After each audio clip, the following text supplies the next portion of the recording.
দুর্নীতির লাগাম টেনে ধরতে না পারলেও দুর্নীতির জন্য কাউকে ছাড় দেয়া হবে না বলে জানিয়েছেন স্বরাষ্ট্র ও কৃষি উপদেষ্টা মোহাম্মদ জাহাঙ্গীর আলম চৌধুরী। সকালে কৃষি মন্ত্রণালয়ের প্রকল্পসমূহের সার্বিক অগ্রগতি মূল্যায়ন সংক্রান্ত সভা শেষে তিনি এই কথা বলেন।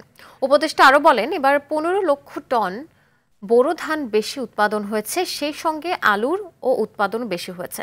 যারা বাজারে দাম বৃদ্ধিতে সিন্ডিকেট করছে তাদের বিরুদ্ধে ব্যবস্থা নিতে হবে বলে জানান তিনি। কৃষক পাচ্ছে না, কিন্তু এটা যারা পাচ্ছে তাকে আপনারা পয়েন্ট আউট করে দিবেন এবং তাদের যেন একটা ব্যবস্থা না হয়, তাদের আইনে আওতায় এরকম করতে হবে। দুর্নীতির জন্য ছাড় দেওয়া হবে না। যেহেতু আমি দুইটা কথা সবসময় বলি যে আমরা দুর্নীতি ওইরকম লাগাম টেনে ধরতে পারি নাই, প্লাস মাদকেও আমরা কিন্তু ওইরকম লাগাম ধরতে পারি নাই। এটা যেহেতু অস্বীকার করা তো আমার উপায় নেই, যেহেতু আমি দুর্নীতি তো লাগাম ধরতে নেবে, বাট চেষ্টা করে যাচ্ছি কতটা কন্ট্রোলে আনা যায়।